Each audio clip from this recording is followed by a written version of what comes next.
সম্পর্ক যখন তিক্ততায় ছেয়ে যায় তখন সমাপ্তি টানা জরুরি হয়ে পড়ে। আমি এই সম্পর্কে সমাপ্তি টানতে চাই। রাত্রি, শুনতে তোমার হয়তো খারাপ লাগছে, কারণ আমাদের এই সম্পর্কের মেয়াদ 1 বছরও হয়নি। মেয়াদ বলতে গিয়ে সম্পর্কটাকে কেমন যেন পূর্ণ মনে হলো। আমাদের সম্পর্ক কি এমন তুচ্ছ ছিল? প্রশ্ন করে আদি চুপ করে রইল। সে উত্তর আশা করছে, কিন্তু ফোনের ওপাশে নিঃশ্বাসের শব্দ বই অন্য কিছু সাড়াও পাওয়া যাচ্ছে না। আদি বুঝতে পারছে ওপাশের মানুষটির চোখে এখন নিস্তরঙ্গ সমুদ্রের জল গড়িয়ে পড়ছে কপল বেয়ে, কিন্তু ভয়ের চোটে নীরবতা আঁকড়ে ধরেছে। সারাদিন আমি ফোন ধরে বসে থাকবো না রাত্রি, অ্যানসার মি। আদি রেগে বলল। এতে চমকে গিয়েও স্বাভাবিক হলো রাত্রি। শব্দহীন কান্না চেপে জবাব দিল, আবার কিছু বলার নেই। ইডিয়েটের মতো কথা বলবে না। বলার কিছু নেই মানে কি? ভর দুপুরে আমার বিপি চড়িয়ে দিও না। আমার মন মেজাজ নিয়ে তোমার কিন্তু ধারণা আছে। রেগে গেলে। আদি আরো কিছু বলার জন্য ক্রমশ উত্তেজিত হচ্ছিল, কিন্তু তাকে থামিয়ে বেশ শক্ত গলায় রাত্রি বলল, তবে উত্তর শুনে নাও। ন্যূনতম বিশ্বাস না থাকলে কোনো সম্পর্কই স্থায়ী হয় না। আমি জানি না তুমি আমার সাথে কোন সম্পর্ক ছিন্ন করতে চাইছো, কারণ তোমার সাথে আমার 2টি সম্পর্ক রয়েছে। তুমি সম্পর্ক রাখো বা না রাখো তা নিয়ে আমি একটি কথাও বলবো না, কিন্তু দয়া করে আমাদের পরিবারের কাছে আমাকে নিচে নামিয়ে দিও না। দূরের সম্পর্ক হলেও তো আত্মীয়, তাই দেখা হলে অন্তত কথা বলো, যেন আত্মীয় স্বজন টের না পায় তুচ্ছ কারণে আমাদের সম্পর্কের সমাপ্তি হয়ে গেছে। তুমি অনেক বেশি বলছো। আমি এখন ফোন রাখতে চাই।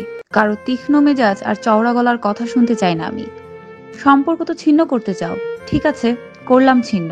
আজকের পর আমৃত্যু তোমায় আমার মুখও দেখাবো না। বুশরাকে নিয়ে সুখে থেকো। রাত্রি। আদি ডাকলো রাত্রিকে, কিন্তু ফোনের ওপাশে কল কাটার শব্দ হলো। এতে আদি নিজের মাঝে অসম্ভব রাগ অনুভব করলেও ক্রমাগত ফোন করে গেল, কিন্তু প্রতিবার মেয়েলি কণ্ঠে একটি বাক্যই গানে ফিরে এলো, আপনার ডায়াল করা নম্বরে এই মুহূর্তে সংযুক্তি আর সম্ভব হচ্ছে না। ঘাড়ের রগ ফুলে উঠেছে। সজোরে ফোন ছুড়ে দিয়ে আদি গোসলখানায় চলে এলো। টি শার্ট এবং প্যান্ট সমেত ঝর্ণাকলের নিচে মাথা রাখলো। প্রেশার বড় বেশি বেড়ে গেছে। সমস্ত শরীর কাঁপছে আদির। চোখ না দেখে অনুভব করছে তা এখন অসম্ভব লাল হয়ে গেছে, কারণ গত 2 বছর ধরে এই সমস্যায় ভুগছে সে। মাত্র 30 বছর বয়সে ব্লাড প্রেশার তাকে কুড়ে কুড়ে খাচ্ছে, অথচ তার আম্মা আব্বার কারো এই ধরনের সমস্যা নেই। বছর 2 আগে আদি জানতে পারে সে ব্লাড প্রেশারের পেশেন্ট।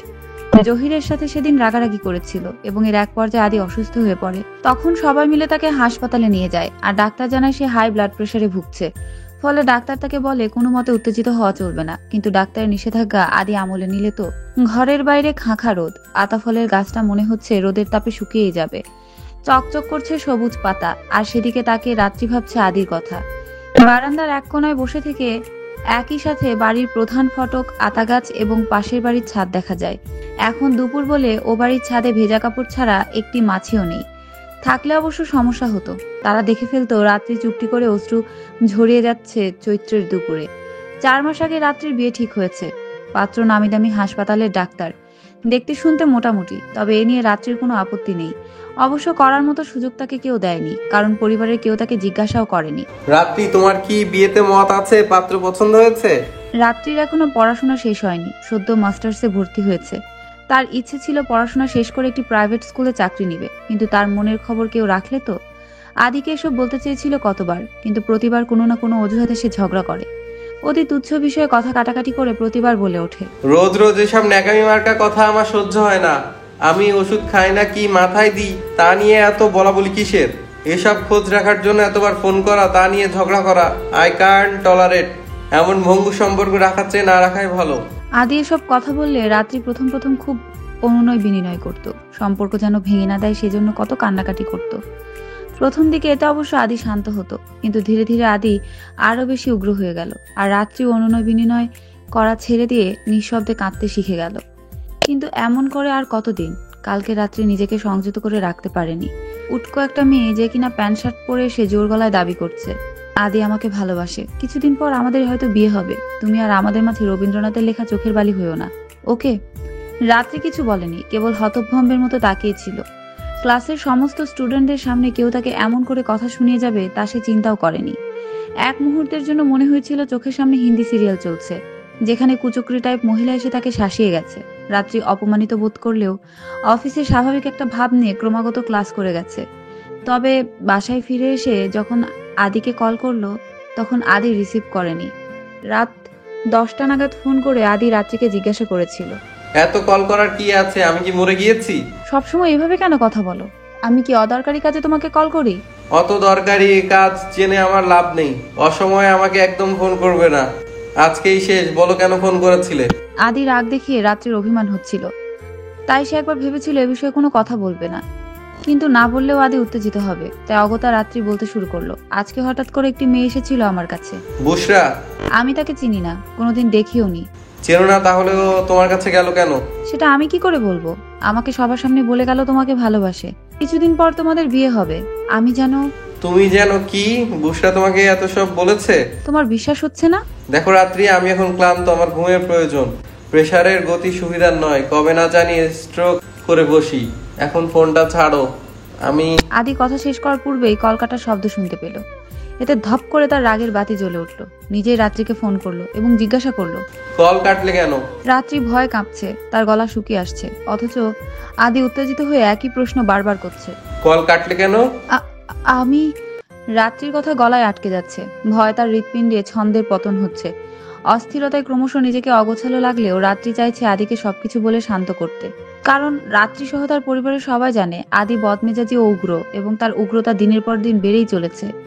রাত্রি ও আদি ছোট থেকে একসাথে বড় হয়েছে, একই গ্রামে হাওয়া পানিতে বেড়ে উঠতে গিয়ে দুজন দুজনকে জেনেছে। কিন্তু 6 মাস আগে রাত্রি বুঝতে পেরেছে আদিকে নিয়ে তার জানাশোনার মাঝে যথেষ্ট কমতি আছে। আদির ব্যাপারে সে অনেক কিছুই জানে না। 6 মাস আগের ঘটনা, তখন দিনের 4র্থ প্রহর চলছে, কিন্তু গরম কমার নাম নেই বলেই পাখার তলায় বালিশ পেতে রাত্রি শুয়েছিল। হঠাৎ হনহন করে আদি এসে ঘরে ঢুকে বলল, এক গ্লাস পানি নিয়ে এসো, গরমে খুব অস্থির লাগছে। এত রোদ পড়ে রোজ, এমন হলে ব্লাড প্রেশার কোশ্চিনকালেও আমার কন্ট্রোল থাকবে না। কথা শেষ করে আদি বিছানায় বসে পড়ল। এরপর দ্রুত হাতে তার শার্টের প্রথম বোতাম খুলে দিল, ঘাড় থেকে শার্টের কলার নামিয়ে দিল যেন পাখার বাতাস সরাসরি ঘাড়ে এসে পড়ে এবং তাকে শীতল করে দেয়। রাত্রি বসেছিল আদির ঠিক পেছনে। হঠাৎ আদিকে দেখে চমকে গিয়েছে, ফলে সে চট করে কোনো উত্তর দিতে পারল না। এখনো নামার কোনো নাম নেই। রাত্রি পেছন থেকে তাকিয়ে আছে আদির দিকে, আদির ভেজা পিঠের দিকে। এক দৃষ্টিতে অর্থহীন তাকিয়ে রইল রাত্রি। সাদা শার্ট ঘামে ঝপঝপ হয়ে পিঠের সাথে লেগে আছে। এরপর সন্তর্পণে নেমে গিয়ে এক গ্লাস পানি এনে বলল, ব্লাড প্রেশারের পেশেন্ট হয়ে ভর দুপুরে বাড়ি থেকে বের হও কেন? রোদ পড়লে বের হতে পারো, এতে তো কোনো সমস্যা নেই। আদি কোনো উত্তর দিল না, ঠকঠক করে পানি পান করে গ্লাস ফিরিয়ে দিল। এখন তার অনেকটা স্বস্তি লাগছে, কিন্তু রাত্রি এখনো উত্তরের প্রতীক্ষায় গ্লাস হাতে দাঁড়িয়ে আছে। আদি ফোনে মেসেজিং করতে গিয়ে রাত্রিকে বলল, আম্মা পিঠা বানিয়েছেন, আমাকে দিয়ে পাঠিয়ে দিলেন, তাই নিয়ে এসেছি। ব্লাড প্রেশারই তো হয়েছে, কিন্তু তোমাদের সকলের ভাবখানা দেখে মনে হচ্ছে আমার ব্লাড ক্যান্সার হয়ে গেছে। ক্যান্সার হলে অবশ্য খারাপ হতো না। এ কথা বলে আদি হেসে উঠল, বিষাদের হাসি। রাত্রি এদের ভীষণ রাগ হচ্ছিল, ইচ্ছে করছিল আদিকে কোনো কড়া কথা শুনিয়ে দিতে, কিন্তু সে কথা বলা তো দূর, ভাবার পূর্বে আদি তরাক করে দাঁড়িয়ে গেল। একদম রেগে একাকার হয়ে নিম্ন শ্রেণীর এক চতুষ্পদ জন্তুর বাচ্চার সাথে তুলনা করে একটা গালি দিল। রাত্রি অবাক চোখে তাকিয়ে দেখলো আদি ফোনে কাউকে গালি দিচ্ছে। 2 মিনিট আগেও মানুষটা শান্ত ছিল, কিন্তু হঠাৎ করে কেমন উগ্র হয়ে গেল। রাত্রি সবকিছু এলোমেলো লাগলেও সে অযাচিত চিন্তা করতে লাগলো। সে ভেবে পাচ্ছে না মানুষ রেগে গেলে কেন কুকুরের কথা মনে করে, আর প্রশংসা করার সময় বাঘ সিংহের কথা। দুটিই তো চতুষ্পদ প্রাণী, আর মাংস কামড়াকামড়ি করে দিনানিপাত করে। একটা বনে থাকে তো অন্যটা লোকালয়ে। এখন বাঘ বনে থাকে বলেই সে বাহাদুর, তাই মানুষের প্রশংসা করার সময় বলে তুমি তো বাঘের বাচ্চা। তাহলে মানুষ পাগল হয়ে যখন বনে বাজারে ঘুরে বেড়ায়, তখন তাকে বাহাদুর আখ্যায়িত করা হয় না কেন? কই আছস তুই? স্কুল মাঠে দাঁড়া তুই, আমি 10 মিনিটের মধ্যে আসতেছি। আদি রেগে কথা বলে যাচ্ছে।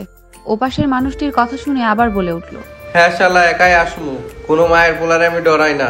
অনেকে রেগে গিয়ে খুব ইংরেজি ছাড়ে, কিন্তু আদির কথাবার্তা চট করে আঞ্চলিক ভাষায় নেমে আসে। আদি কল কেটে দিয়েছে। ঘামে ঝপঝপ করা শার্ট এখন কিঞ্চিত শুকিয়ে এসেছে। গৌরমুখে ঘামের জলরাশি এসেছিল, তাও কিঞ্চিত মিলিয়ে গেছে, কিন্তু কপালের দিকে চুলগুলো এখনো ভিজে আছে। সে চুলে হাত চালিয়ে দ্রুত বের হওয়ার প্রস্তুতি নিল, কিন্তু রাত্রি তার সম্মুখে দাঁড়িয়ে জিজ্ঞেস করলো, হঠাৎ কি হয়েছে তোমার? এমন উত্তেজিত হয়ে কোথায় যাচ্ছ? ভর দুপুরে বের হইও না, তোমার গায়ের ঘাম এখনো শুকায়নি, অসুস্থ হয়ে পড়বে একটু। আদি দাঁত কিরমির করে বলে উঠল, সামনে থেকে সরে যাও। হারামজাদার কত বড় সাহস আমাকে তুই করে বলে, আমাকে বলে দেখে নিবে। নোংরা একটা গালি দিয়ে আদি আবার বলে উঠল, এর যদি আমি বিহিত না করতে পারি তবে আমি একভাবে পোলা না। তুমি আমার সামনে থেকে সরে যাও। রাত্রির ভয় করলেও সে সাহস করে আদিকে শান্ত করার চেষ্টা করছে, কিন্তু তার কথা শোনার চেয়ে আদির মাথায় স্কুল মাঠে গিয়ে কি করবে সে পরিকল্পনার বীজ বুনছে। রাত্রি কিছুতেই সামনে থেকে সরছে না, ফলে গর্জে উঠে আদি রাত্রিকে চড় দিতে উদ্যত হলো।